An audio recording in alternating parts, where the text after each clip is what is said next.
Ayo, segera download Quran Tadabbur, tafsir dalam genggaman Anda.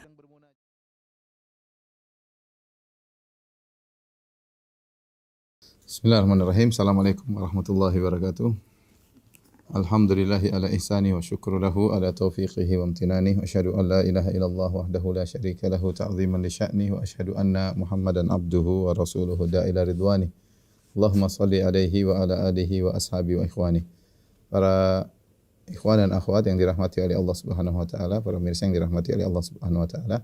Kita lanjutkan bahasan kita pada kesempatan kali ini tentang nama-nama Allah yang terindah, dan kita sampai pada nama Al-Wahidul Ahad ya, dan juga nanti kita akan bahas tentang As-Samad. Hari ini kita akan bahas Al-Ahad dan As-Samad.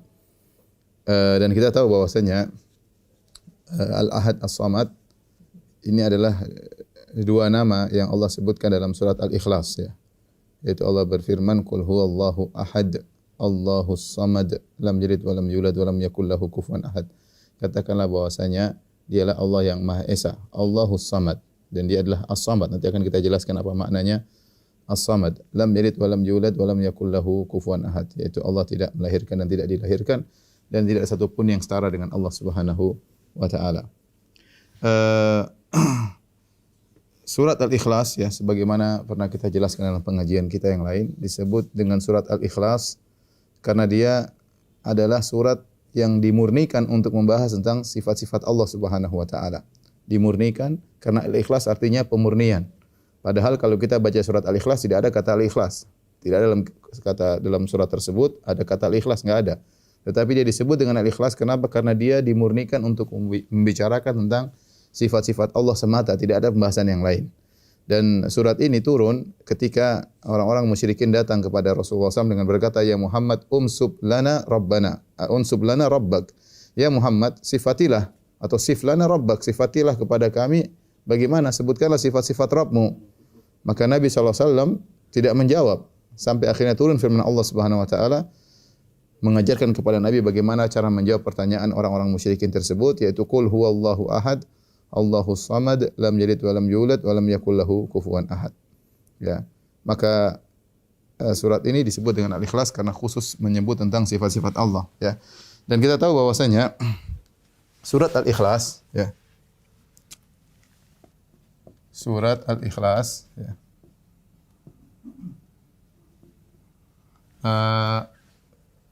Dia nilainya adalah sama dengan sepertiga Al-Quran.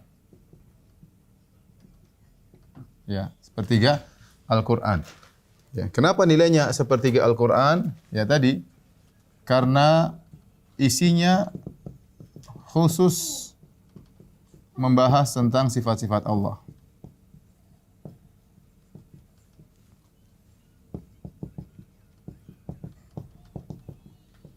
Tentang sifat-sifat Allah Subhanahu wa taala, tidak ada bahas yang lainnya. Karena para ulama mengatakan Al-Qur'an ya secara isinya, secara kandungannya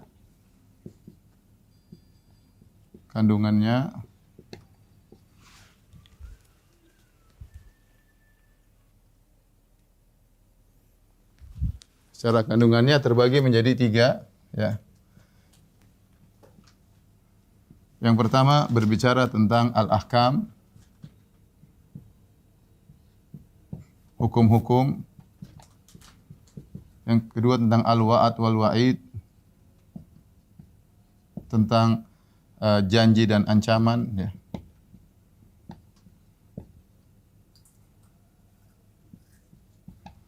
Dan yang ketiga tentang tauhid atau sifat-sifat Allah ya. Sifat-sifat Allah. Kata para ulama dan disebut oleh Qurtubi dan yang lainnya, ditinjau dari pembagian Al-Qur'an seperti ini, maka di sini ada surat Al-Ikhlas, surat Al-Ikhlas. Sehingga ditinjau dari hal ini surat Al-Ikhlas menjadi sepertiga Al-Qur'an. Sepertiga Al-Qur'an. Baik, apa makna sepertiga Al-Qur'an di sini? Apa maknanya? Apa makna sepertiga Al-Qur'an? Ibnu Taimiyah rahimahullahu taala dalam kitab Majmu' Fatawa merujukkan bahwasanya yang dimaksud dengan sepertiga Al-Qur'an adalah sepertiga pahala ya. Pahala membaca khatam Quran. Membaca Al-Qur'an. Maksudnya kalau kita baca ya, maksudnya kalau kita baca surat Al-Ikhlas. Ya, Al-Ikhlas pahalanya ya kalau benar-benar tulus sama dengan pahala 10 juz ya. Pahala 10 juz ya. Fadlullahi yu'tihi may yasha, fadlullahi wasi'. Karunia Allah luas, Allah mau kasih pahala sebanyak-banyaknya, terserah Allah Subhanahu wa taala. Datang dalam sebagian amalan soleh terkadang pahalanya sangat besar. Ya terserah Allah Subhanahu wa taala ya. Dan kita dapati hal itu banyak dalam syariat kita. Contohnya seperti pergi sholat di Masjid Kuba, seperti umrah ya. Kemudian contohnya puasa 3 hari seperti puasa selama sebulan, Ramadan sama puasa Syawal seperti puasa setahun ya. Banyak ya. Dan ini pendapat Ibnu Taimiyah rahimahullahu taala. Namun beliau berkata, bukan berarti kalau seorang membaca Al-Ikhlas 3 kali berarti dia sudah khatam Quran. Jawabannya tidak. Benar dia dapat pahala sepertiga dari Al-Quran, tetapi dia memerlukan untuk baca Al-Quran karena dia akan mendapatkan pahala-pahala yang lain dari sisi tadabbur, dari sisi pengertian tetap tentang hukum-hukum ya. Sisi pahala baca Quran iya, dia dapat sepertiga, tetapi dari sisi tadabbur, dari sisi yang lain, maka dia perlu untuk membaca Al-Quran secara keseluruhan. Beliau berkata seperti begini. Sederhananya beliau kasih gambaran seperti seorang dia punya kebutuhan banyak, dia punya kebutuhan baju, dia punya kebutuhan makanan, dia punya kebutuhan duit, dia punya kebutuhan rumah. Ternyata total kebutuhannya misalnya setelah dikalkulasi misalnya kebutuhannya 100 juta. Lah, dia punya uang 33 juta. Ya. Beda tatkala dia punya uang 33 juta atau dia punya uang 30 juta toh dibandingkan dengan dia punya kebutuhan yang lain. Tatkala dia ternyata sudah punya uang 33 juta, ternyata juga dia punya baju, ternyata dia juga punya buah-buahan, ternyata dia juga punya tempat tinggal, dia punya kos-kosan. Nah, ketika dia memiliki ini semua, di antara salah satu bentuk kebutuhan dia adalah uang 33 juta, sisanya 66 juta dalam bentuk barang-barang yang lain, berupa makanan, berupa minuman, berupa pakaian, berupa kendaraan. Nah, dia tidak hanya butuh duit saja. Benar kalau kita kalkulasikan, ini dari baju, tempat tinggal, kos-kosan semua 66 juta ini, ya, sepertiganya sama dengan 33 juta. Tetapi yang dia butuhkan bukan cuma duit aja. Dia butuh juga pakaian dan tempat tinggal yang lainnya. Kata Ibnu Taimiyah, seperti itulah kira-kira Al-Quran. Kita baca Al-Ikhlas, ada sebagian kebutuhan yang kita perlukan. Benar kita dapat sepertiga pahala baca Al-Quran. Tetapi kita butuh baca untuk semuanya. Karena kebutuhan kita untuk iman banyak. Kita butuh mengenal ahkam, hukum-hukum. Kita butuh mengenal sifat-sifat Allah yang lainnya. Kita harus mengetahui tentang surga dan neraka. Ya, sehingga tidak cukup seorang mengatakan, saya sudah khatam Quran malam ini. Kenapa? Baca Al-Ikhlas 3 kali. Ini enggak benar. Ya. Enggak benar. Iya, kau dapat pahala. Ya, tetapi kalau dikatakan khatam, maka tidak dikatakan khatam. Ya, karena beda. Ya. Jiwa iman ini punya kebutuhan yang banyak untuk bisa semakin meningkatkan keimanan di sisi Allah Subhanahu wa taala. Baik. Ini maksudnya sepertiga Al-Qur'an adalah sepertiga Al-Qur'an pahalanya dari sisi pahalanya. Oleh karenanya sebagian sahabat senang membaca surat Al-Ikhlas dengan diulang-ulang. Datang dalam banyak hadis menyebutkan tentang hal ini. Di antaranya ada seorang sahabat mendengar seorang sahabat yang lain baca Qul huwallahu ahad diulang-ulang, yuraddiduha. Diulang-ulang terus ya. Falamma asbaha tatkala di pagi hari ya, dia pun datang kepada Nabi, yang mendengar ini datang kepada Nabi, kemudian dia cerita kepada Rasulullah SAW, dia melihat ada orang baca Al-Ikhlas diulang-ulang. Wa ka'anna rajul yataqalluha, seakan-akan dia menganggap amalan apa itu kok diulang-ulang Al-Ikhlas. Maka Rasulullah SAW bersabda mengomentari perbuatan sahabat yang mengulang-ulang surat Al-Ikhlas. Kata Nabi, "Walladzi nafsi biyadihi innaha la ta'dilu thulutsal Qur'an."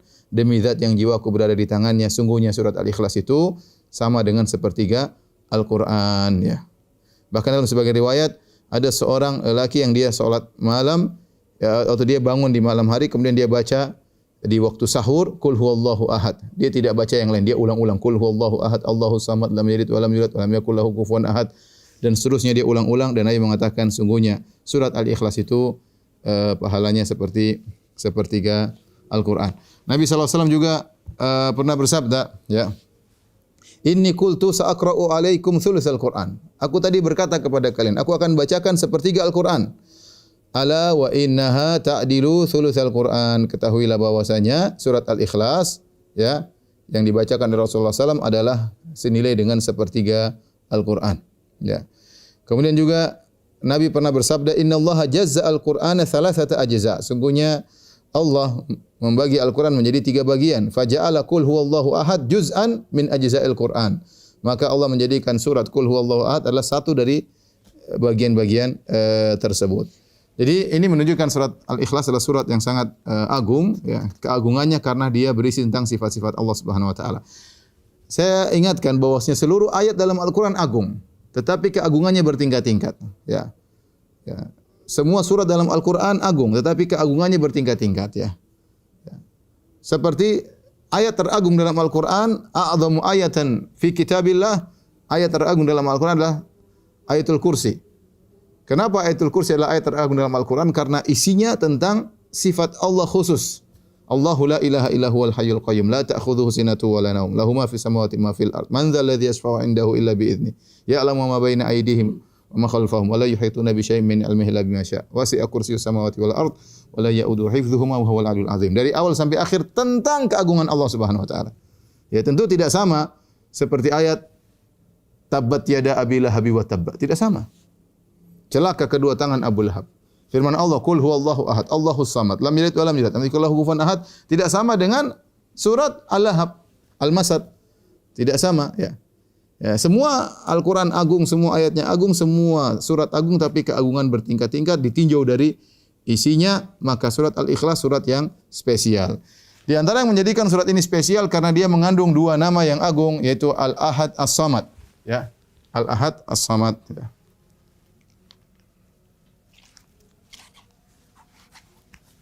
Yang menjadikan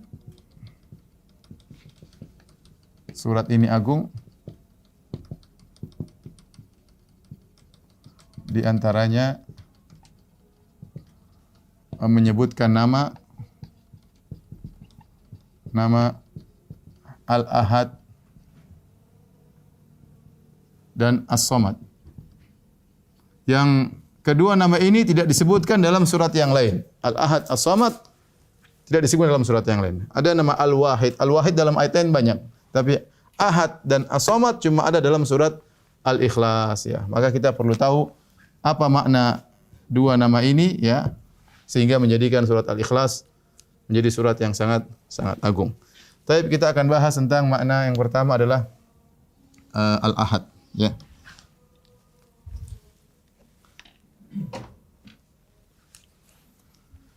Nama Allah Al-Ahad.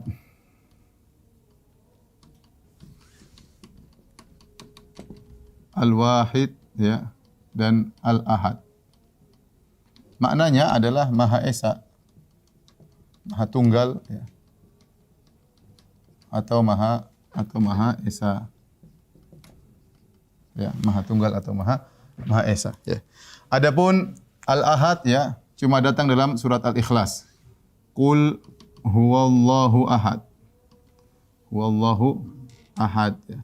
Katakanlah dia Allah yang Maha Esa. Adapun Al-Wahid datang dalam banyak ayat ya. Ini dalam banyak ayat. Akan kita singgung insyaallah taala. Ya. Apa makna Al-Ahad? Dia adalah Maha Esa. Maknanya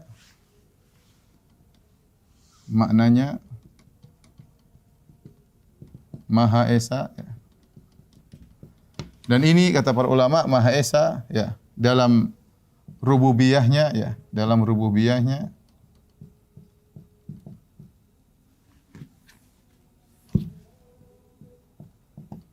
kemudian dalam uluhiyahnya kemudian dalam asma wa sifatnya, dalam ya asma dan sifat-sifatnya. Allah dalam rububiyah dari sisi apa? Dari sisi ya secara zat. Secara zat Allah tunggal. Kemudian juga dari sisi ya dari sisi penciptaan, kemudian pemilikan dan pengaturan alam semesta. Pengaturan alam semesta. Hanya Allah sendiri yang menciptakan alam semesta ini, hanya Allah sendiri yang menguasai alam semesta ini, dan hanya Allah sendiri yang mengatur alam semesta ini. Tidak ada yang bersama Allah dalam penciptaan, dalam pemilikan, dalam pengaturan. Tidak ada yang join sama Allah waktu menciptakan alam semesta. Tidak ada Allah join sama yang lain ketika memiliki alam semesta. Tidak ada Allah join sama siapapun dalam mengatur alam semesta. Semuanya perintah Allah. Malaikat diperintahkan oleh Allah Subhanahu wa taala, maka Allah Maha mengatur alam semesta sendirian. Maha Esa, ya. Kemudian secara zat Allah juga Maha Tunggal. Allah tidak memiliki pasangan, ya. Allah tidak butuh kepada pasangan. Allah tidak butuh kepada pasangan. Maka Allah tidak punya anak. Kemudian Allah bukan satu dari yang tiga.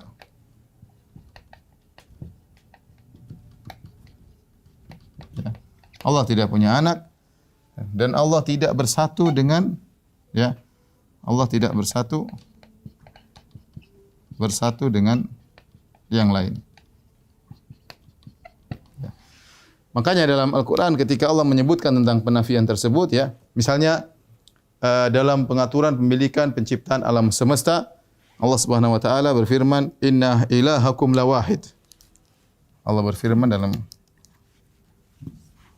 kata Allah, "Inna ilahakum lawahid." Dalam surat As-Saffat.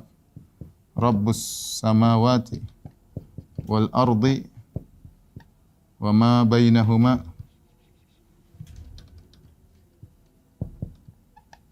wa rabbul masyariq.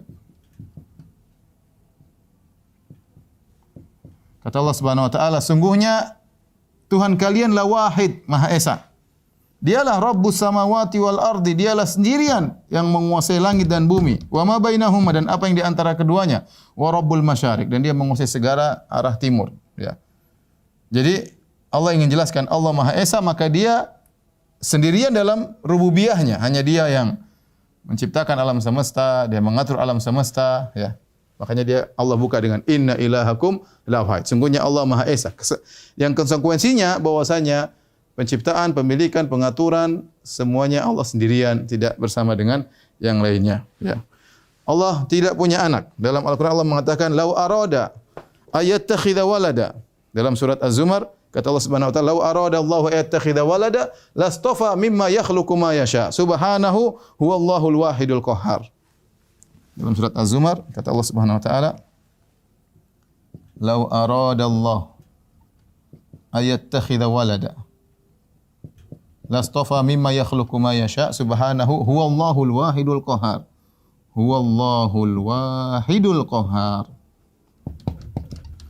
Kata Allah, kalau Allah mau ambil anak, Allah akan ambil anak dari siapa makhluk yang dia kehendaki. Subhana, tapi Allah tidak mengambil anak. Kenapa? Huwallahul wahidul qahhar, karena Allah Maha Esa, ya.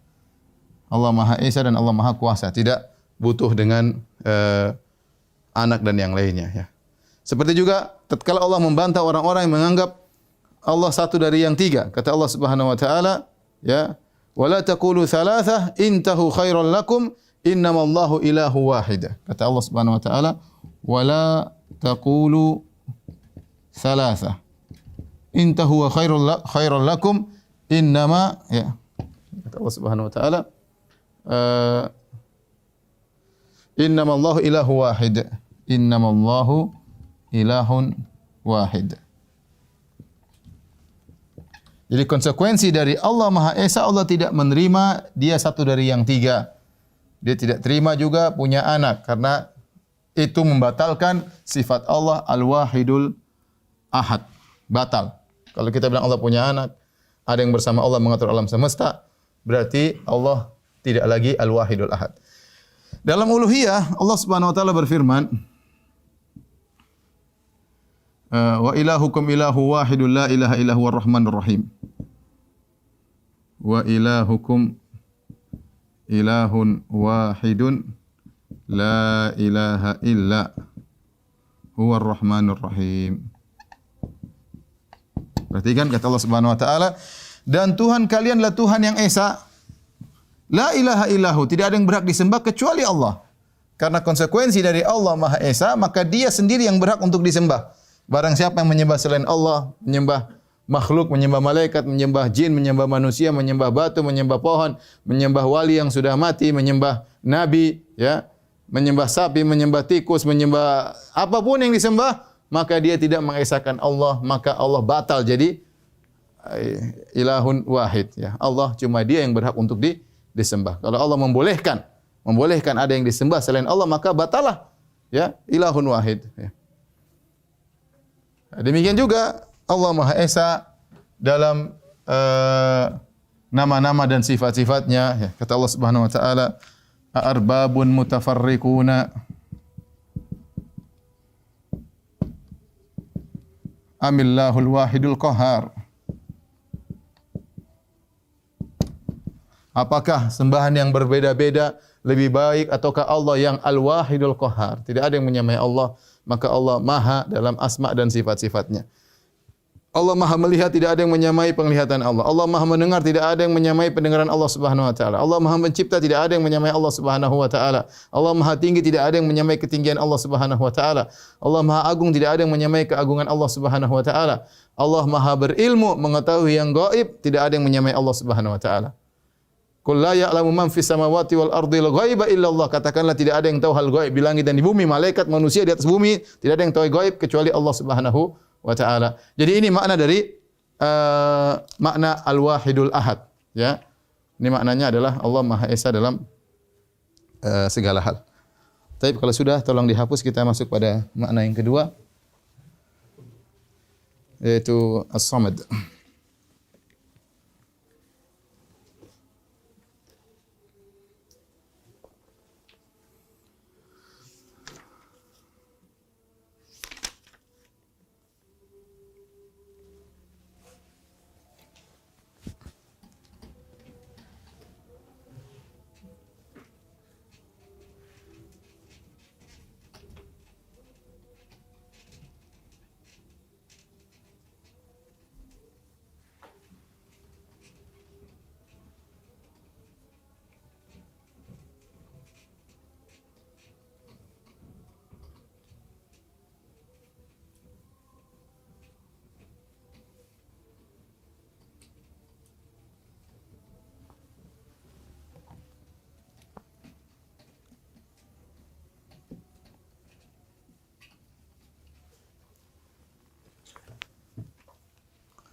Taib, nama Allah yang kedua yang akan kita bahas pada malam hari ini adalah As-Samad. As-Samad. Cuma datang dalam satu ayat, ya, dalam surat Al-Ikhlas, Allahu As-Samad.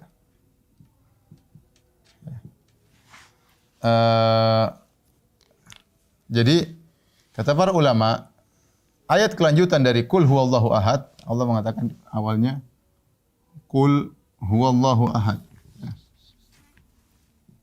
Huwallahu ahad. Nah, selanjutnya ayat selanjutnya semuanya menjelaskan tentang ahad ini. Allahus samad lam yalid wa lam yulad wa lam yakul lahu kufuwan ahad, itu adalah penjelasan syarah daripada al-ahad, ya. Jadi ayat selanjutnya adalah syarah dari al-ahad. Ayat-ayat selanjutnya adalah penjelasan dari ini, dari ahad, al-ahad. Allahus samad lam yalid wa lam yulad wa lam yakul lahu kufuwan ahad. Nah, as-samad secara bahasa makna as-samad? Kalau kita lihat di kamus-kamus ya, seperti dalam kamus Ibnu Faris yaitu Mu'jam Maqayisil Lughah dan yang lainnya, kita dapati bahwasanya secara bahasa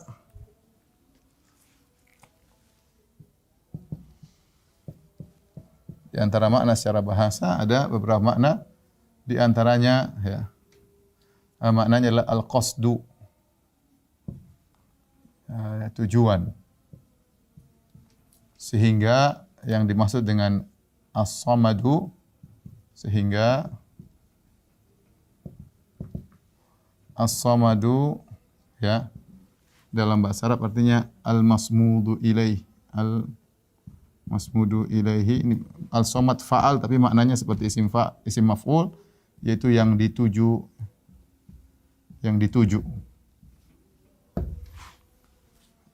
Kemudian makna as-samad yaitu mengandung makna al-ijtima', mengandung makna al-ijtima', yaitu perkumpulan. Ya, kenapa? Karena as-samad tidak dikatakan. As-samad kecuali terkumpul kepadanya sifat-sifat yang mulia.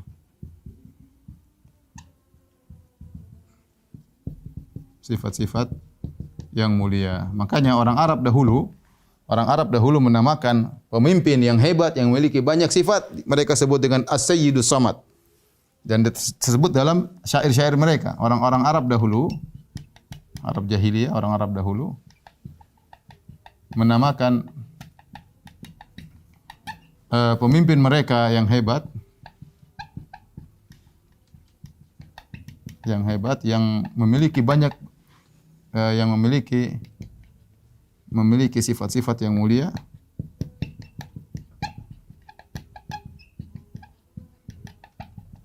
dengan dinamakan dengan as-sayyidu as-samadu.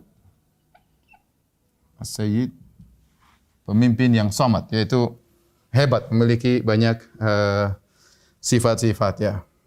Ada makna yang lain dalam bahasa Arab seperti menunjukkan makna as-salabah ya, yaitu kokoh, kuat. Ya. Dan ini disebutkan oleh Ibnu Faris dalam Mu'jam Maqayisil Lughah. Nah, ini adalah makna as-samad secara bahasa ya, dan tentu dia punya kaitan dengan secara istilah. Apa makna as-samad secara istilah ya?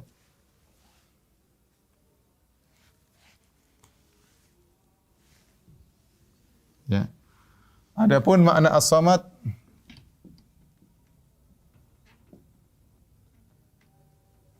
secara istilah, jadi ada, kalau kita bilang bahasa kerennya terminologi, kalau itu etimologi ya ini.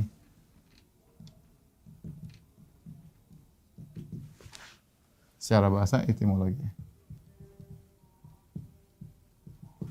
Baik, maka kita dapati banyak salaf ya, para salaf ya, kita dapati banyak penafsiran ya, banyak ungkapan para salaf. Para salaf di sini dalam hal ini maksudnya adalah sahabat, seperti sahabat ya, dan tabi'in. Ya, para sahabat sini ada dua diriwayatkan tentang makna samad, yaitu dari Ibnu Mas'ud dan Ibnu Abbas. Tabi'in, adapun tabi'in banyak, dari Ikrimah, kemudian dari Mujahid, dari Hasan Al-Basri ya. Mereka berbicara tentang makna as-samad. Tetapi makna-makna tersebut ada beberapa makna ya, kalau kita mau kita mau sebutkan satu-satu ya. Ada yang mengatakan namanya as-samad adalah maknanya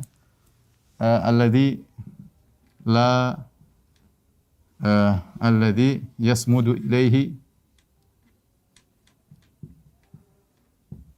al-khalaiq hawaijahum. Apa maksudnya? Adalah maknanya yang seluruh makhluk bersandar kepadanya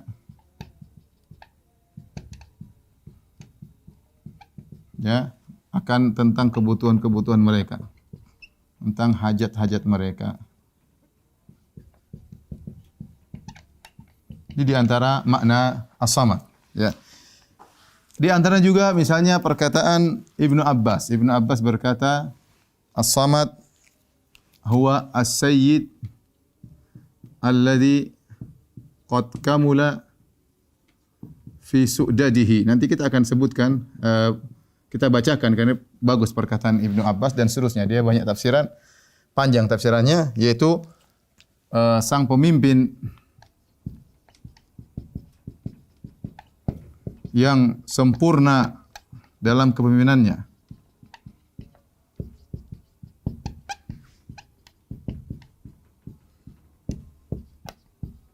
Ada lanjutannya nanti. Kemudian di antaranya makna as-samad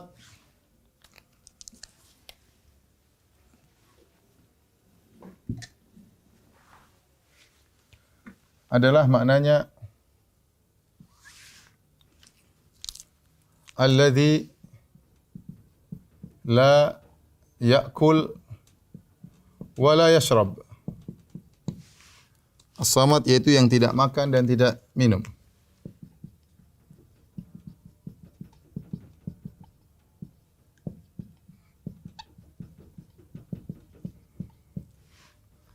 Kemudian makna as-samad di antaranya ya, alladzi la yahtaju ila ghairihi wa ghairuhu yahtaju ilaihi. Maknanya adalah yang tidak membutuhkan selainnya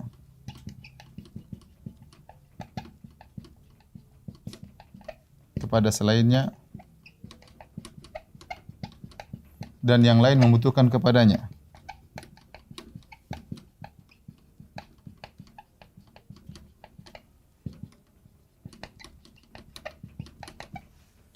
Kemudian di antara makna as-samad juga ya,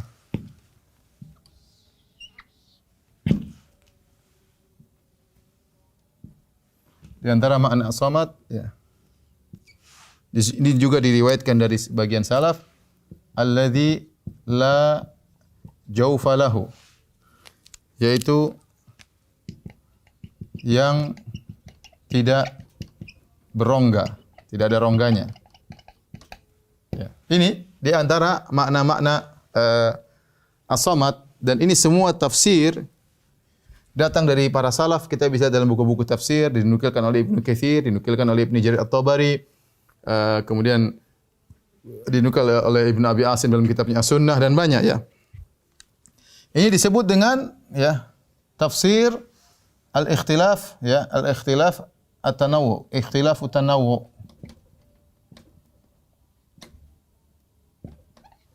Kalau kita bahasa Indonesia artinya khilaf yang hanya sekedar variasi dan tidak kontradiktif, ya, dan tidak kontradiksi. Maksudnya apa? Maksudnya semua ini benar. Jadi masing-masing menafsirkan dari sisi pandangan yang berbeda. Contoh seperti tatkala firman Allah, ihdinas siratal mustaqim, tunjukkanlah kepada kami jalan yang lurus. Ketika ditanya apa yang dimaksud siratal mustaqim, terjadi khilaf di kalangan para salaf. Ada yang mengatakan siratal mustaqim jalan lurus maksudnya Islam. Ada yang mengatakan siratal mustaqim maksudnya adalah Al-Qur'an. Ada yang mengatakan siratal mustaqim adalah sunnah Nabi sallallahu alaihi wasallam. Ada yang mengatakan siratal mustaqim maksudnya Muhammad. Ada yang mengatakan siratal mustaqim adalah maksudnya Abu Bakar dan Umar. Ini semua contoh tafsir, tidak ada pertentangan, cuma ditinjau dari satu sisi yang lain. Dan ini semua makna berkecocokan. Dan ini kalau kita kembalikan kepada bahasa cocok ya. Seperti alladzi yasmudu ilail khalaiq hawaijahum, yang seluruh makhluk bersandar kepadanya tentang hajat-hajat mereka. Ini cocok dengan al-qasdu, makna secara bahasa al-qasdu, tujuan, yang ditujui. Jadi as-samad maksudnya al-masmudu ilaihi, yang dituju. Ketika apa? Ketika makhluk memiliki kebutuhan, maka yang mereka tuju adalah harusnya hanyalah Allah semata, ya. Seperti ini juga alladzi la yahtaju ila ghairihi wa ghairuhu yahtaju ilaihi.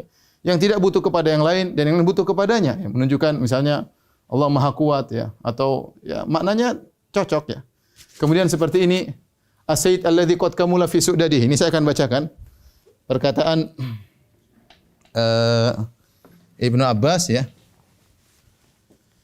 Rawa Ibnu Jarir At-Tabari fi tafsirihi.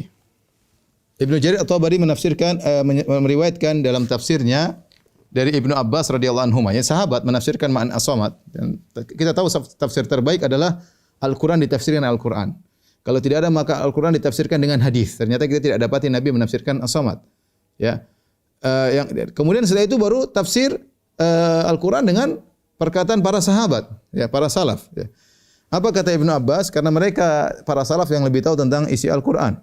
Apalagi Ibnu Abbas adalah mufassirnya para sahabat, ahli tafsirnya. Kata Ibnu Abbas, as-samad, as-sayyid alladzi qad kamula fi su'dadihi. As-samad adalah pemimpin yang telah sempurna dalam kepemimpinannya. Asy-syarif alladzi qad kamula fi syarafihi, yaitu yang termulia, yang telah sempurna dalam paling sempurna dalam kemuliaannya. Al-azim alladzi qad kamula fi 'azamatihi, yang agung, maha agung yang telah sempurna dalam keagungannya.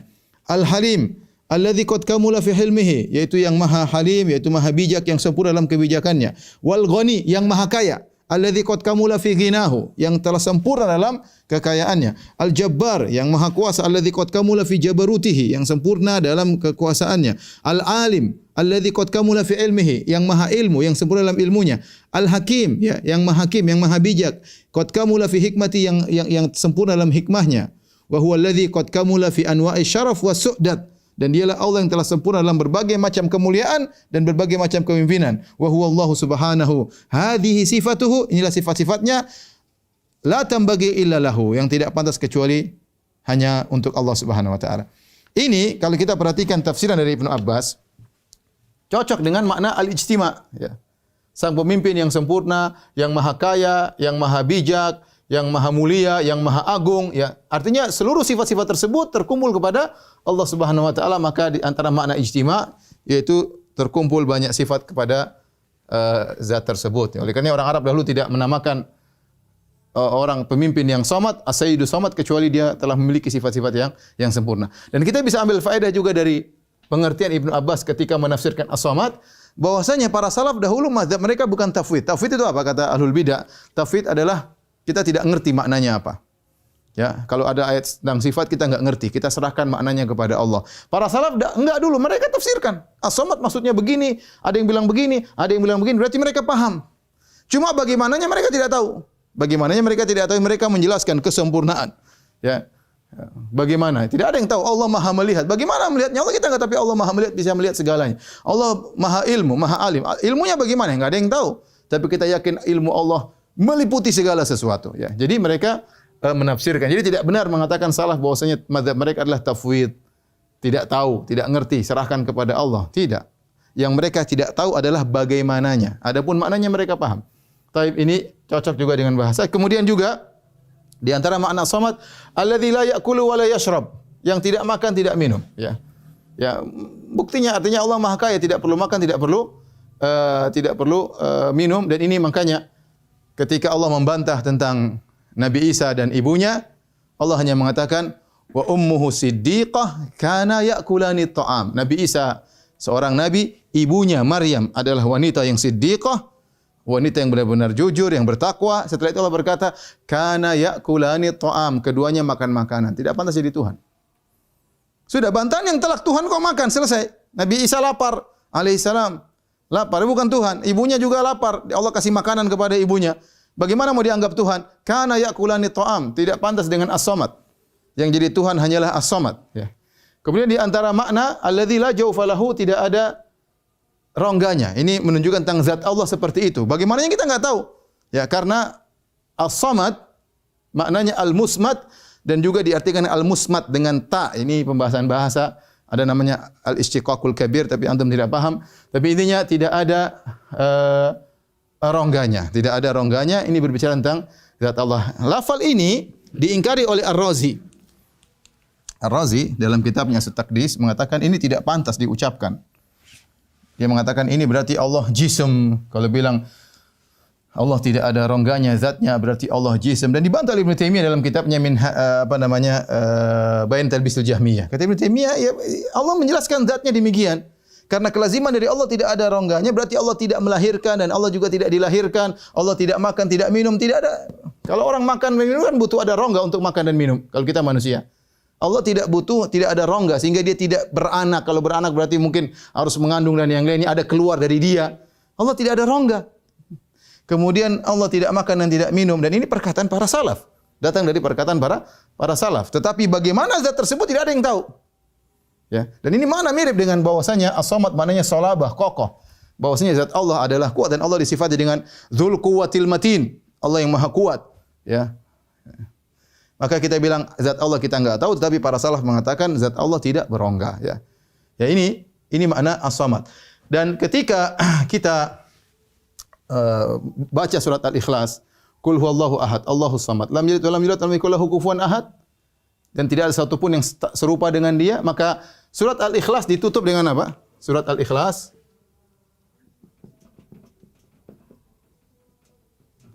ditutup dengan walam yakul lahu kufuwan ahad. Walam yakun lahu kufuwan ahadun, ya. Yaitu tidak ada yang setara dengan dia. Dengannya, ya. Sebagai penguat dialah Al-Ahad, dia Maha Esa. Esa, tidak ada yang setara dengan dia. Sebagai penguat dia adalah As-Samad, tidak ada yang setara dengan Allah Subhanahu wa taala. Oleh karenanya sebagian ulama mengatakan bahwasanya Al-Ikhlas, surat Al-Ikhlas adalah surat yang menjelaskan syarat-syarat Tuhan. Mau jadi Tuhan syaratnya harus seperti itu. Qul huwallahu ahad, Allahus samad, lam yalid wa lam yakul lahu kufuwan ahad. Terapkanlah kepada Tuhan-Tuhan selain Allah, tidak bisa memenuhi persyaratan ini. Ya, coba siapa Tuhan yang lain, coba siapa mau di Tuhan? Pasti belum tentu Esa. Terkadang dianggap anak, terkadang Tuhannya makan, terkadang Tuhannya diciptakan, ya. Maka semua Tuhan selain Allah tidak memenuhi persyaratan Tuhan. Ya. Tuhan itu harus ahad, harus somad, harus lam yalid wa lam yulad, wa lam yakul lahu kufuwan ahad. Harus memenuhi 4 persyaratan ini kalau mau jadi Tuhan, dan itu tidak berlaku pada Tuhan-Tuhan yang coba yang sembah sapi. Sapi jadi Tuhan gimana? Sapi butuh makan, kasih makan. Ya, sapi ada rongganya sehingga dia makan, dia buang air dan macam-macamnya. Itu Tuhan. Apakah dia Tuhan? Kita dewa, ada dewa tiga dan macam-macam. Apakah dewa butuh satu dengan lain? Tidak berarti dia tidak maha kaya. Ada yang setara dengan dia, satu bagian pencipta, satu bagian perusak, satu bagian pemelihara. Tidak pantas jadi Tuhan. Nabi Isa jadi Tuhan, tidak pantas. Dia makan dan minum, dia tidur, istirahat. Dan yang lainnya, dia membutuhkan kepada yang lainnya. Ya. Dia dikejar-kejar, dia ditangkap. Dan tidak pantas jadi Tuhan. Siapa yang mau jadi Tuhan coba? Tidak ada. Yang memenuhi syarat jadi Tuhan hanyalah Allah Subhanahu wa taala, yang Allah jelaskan dalam surat Al-Ikhlas, yaitu Ahad As-Samad, ya, Ahad As-Samad. Oleh karenanya Bilal ketika disiksa oleh majikannya Umayyah bin Khalaf, disuruh mengatakan kesyirikan, dia berkata apa? Ahad, ahad, ahad, ahad. Dia tidak mengatakan Allahu Akbar, dia tidak mengatakan Allahu A'zam, padahal sifat Allah banyak. Allah Maha Besar, Allah Maha Agung, tapi dia pilih satu Ahad, Allah Maha Esa, supaya Umayyah bin Khalaf semakin jengkel. Allah Maha Esa, Allah Maha Esa. Kamu syirik enggak? Allah Maha Esa. Ya. Makanya kalau ada acara perayaan kelahiran Tuhan, kita bilang enggak Allahu Ahad, ya. Enggak ada Allah punya anak. Allahu Ahad, ya. Taib, ini saja yang saya sampaikan tentang makna nama Allah Al-Ahad As-Samad. Kalau ada yang bertanya mungkin ada waktu, saya persilakan. Wallahu taala alam bisawab. Saya bacakan beberapa.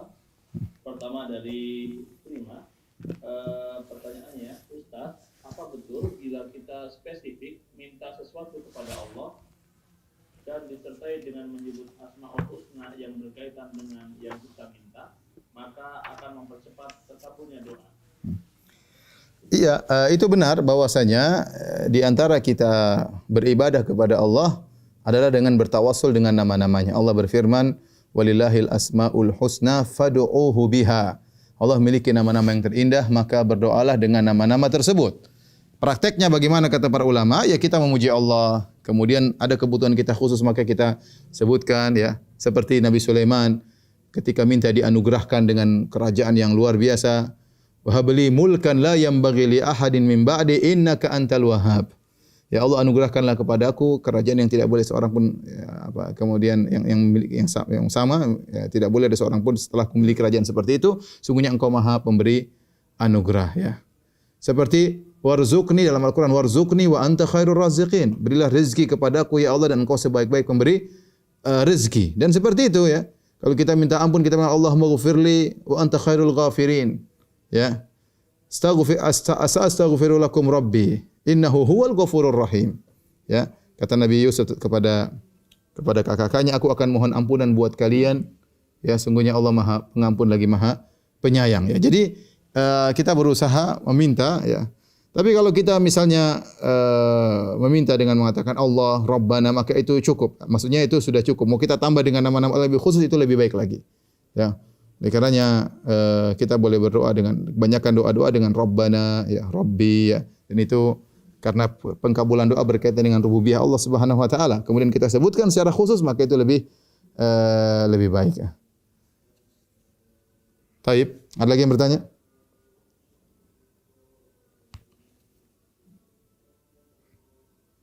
Putus, ya. Kenapa, Bang? Kenapa? Pakai maldut aja.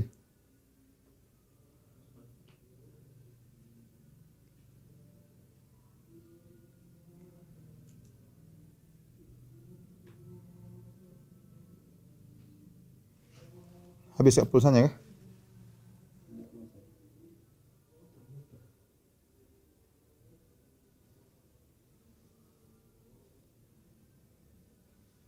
Ya, oh, maaf tadi terputus. Silakan Bang Pitung.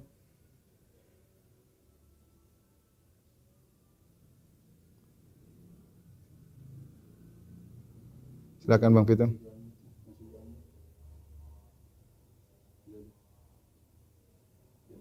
Silakan Bang. Silakan, Ustaz. Ya, sudah. Lanjut, tadi terputus, ya. Silakan. Ya, pertanyaan selanjutnya, Ustadz dari Abu Hammam di Sukoharjo, Ustadz, apakah dibenarkan apabila Asmaul Husna dilakukan seperti sebagian ulama yang sering membawakannya, dan apakah memang harus diurutkan seperti di lagu tersebut? Barakallahu fiik. Tidak, jadi Asmaul Husna tidak harus dilakukan dan tidak harus ngurut, ya. Tidak ada dalilnya harus diurut. Yang penting kita paham, kita hafalkan. Kalau misalnya Ustaz saya ingin bernasyid untuk mudah menghafalkan nama-nama Allah tersebut, maka tidak jadi masalah, ya. Kita untuk mudahkan hafal, mungkin tidak ada larangan karena hukum asalnya nasyid boleh, tetapi kalau dijadikan zikir tentu tidak, ya. Tentu tidak, ya. Tidak mengatakan Allahus Samadul Ahadul Al-Kabir Al-Akbar dan seterusnya, itu bukan zikir, tapi kita dalam rangka untuk memahami, untuk kita pahami maknanya, ya. Tapi kalau untuk jadikan zikir Allahu Akbar, akbar, ya tentu, atau kabir, somat, tentunya tidak, ya. Kita mengingat Allah dan kita menyebut nama Allah ketika kita berdoa kepada Allah Subhanahu wa taala. Sudah masuk Isya, ya. Sampai di sini saja dulu para pemirsa yang dirahmati oleh Subhanahu wa taala. Insyaallah kita bertemu di kesempatan yang lain. Kurang lebihnya saya mohon maaf. Subhanakallah bihamdik asyhadu an la ilaha illa anta astaghfiruka wa atubu ilaik. Assalamualaikum warahmatullahi wabarakatuh.